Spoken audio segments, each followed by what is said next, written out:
salawat sudah banyak yang mengerti. Mungkin salawat nariyahan, mungkin salawat munjiat, dan salawat-salawat yang lain.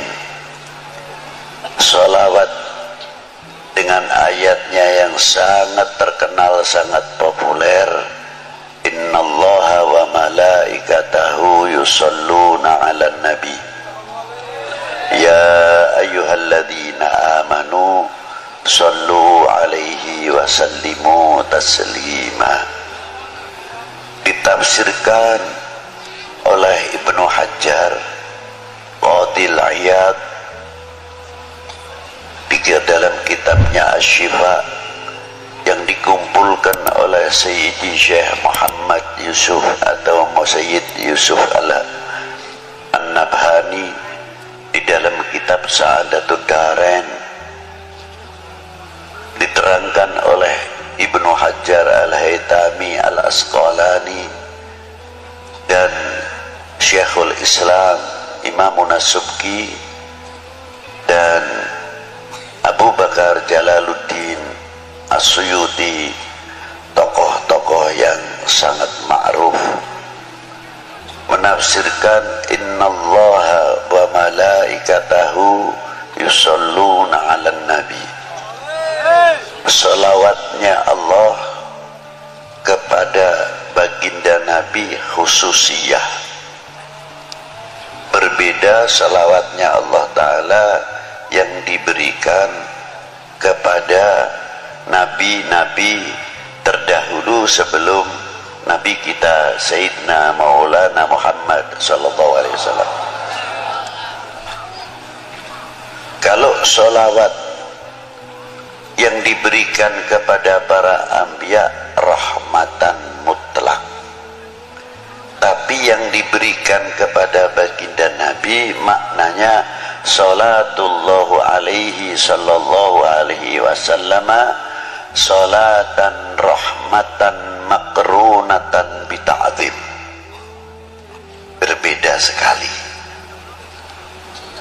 Salawatnya Allah Ta'ala yang diberikan kepada baginda Nabi mengagungkan satu kehormatan yang luar biasa diberikan kepada baginda Nabi sallallahu alaihi wasallam.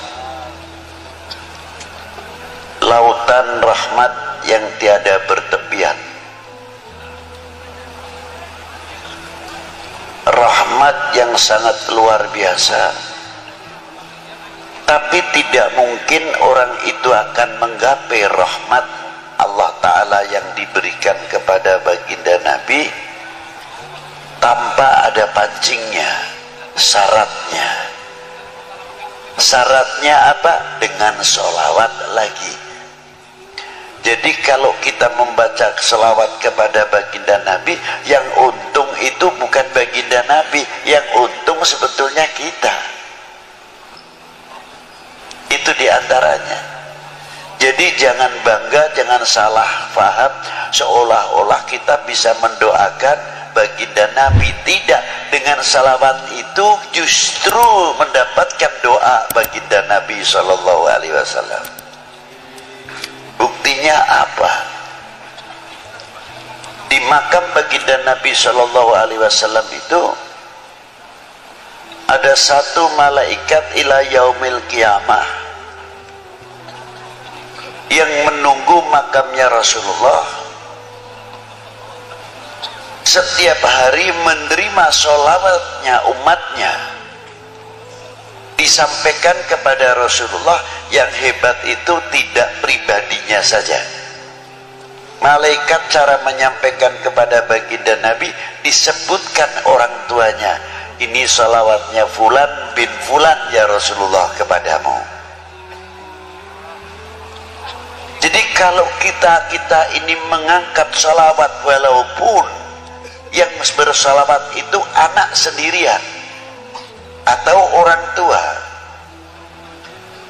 aliasnya mengangkat kedua orang tuanya di hadapan baginda Nabi sallallahu alaihi wasallam dan mendapatkan rahmat. Yang mendapatkan rahmat, bukan si pembaca sholawat saja, tapi kedua orang tuanya, karena disebut oleh malaikat tadi sholawatnya fulan bin fulan ya Rasulullah.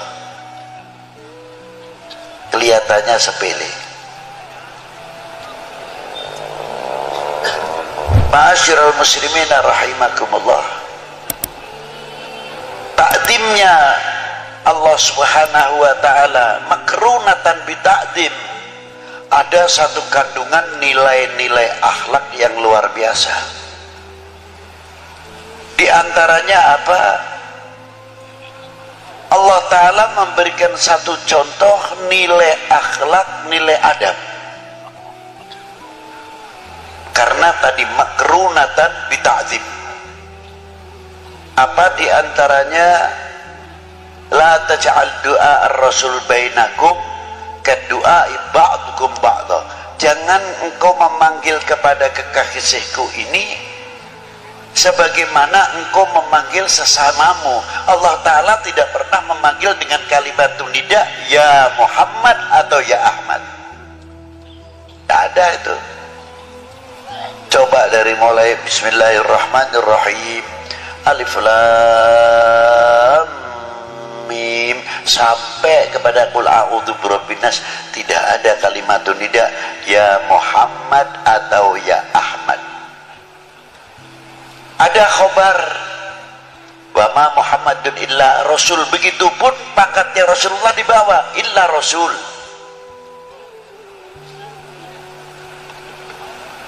Ada akhir suratul Fatah, Muhammadur Rasulullah walladzina ma'ahu asyidda'u 'alal kuffar ruhama bainahum tarahum ruk'an sujadan yabtaghuna fadlan minallahi wa ridwana. Disebut juga Muhammadur Rasulullah, pangkatnya di bawah. Ini khobar, bukan nida ya Muhammad, tidak.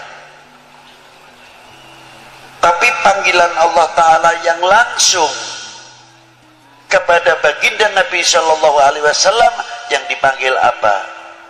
Yasin, Toha, ya ayuhan Nabi, ya ayuhan Rasul, ya Mudaththir, ya Muzammil, dan lain sebagainya, kebesaran-kebesaran asma'un Nabi Shallallahu Alaihi Wasallam.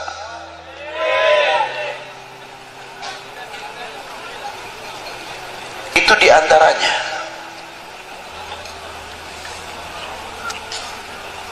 Maka kita dididik oleh Allah Ta'ala, jangankan kepada baginda Nabi Shallallahu Alaihi Wasallam, yang kepada kita sendiri, bagaimana cara menghormati antara sesama kita.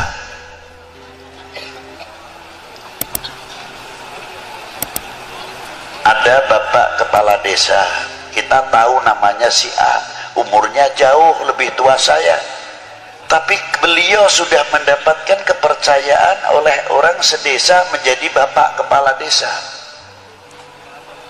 Kalau saya tidak memberikan contoh yang baik, walaupun beliau lebih muda, umpamanya namanya si Fulan, kita harus menyebut Bapak Fulan mau kemana, Bapak Fulan dari mana. Inilah nilai-nilai akhlak. Kalau sudah kita saling menghormati, orang awam akan bertanya, akan berbicara, tuh ajengan yang begitu sepuh saja, tuh Habib yang begitu sepuh saja menghormati kepada kepala desanya, padahal kepala desanya pantasnya anaknya, tapi begitu hormatnya. Inilah meningkatkan kewibawaan daripada nama desa itu sendiri. Tapi kalau kita sudah memanggilnya, Fulan mau ke mana, Fulan badai ke mana, atau badai tindak pundi, apa ngendi, dan sebagainya,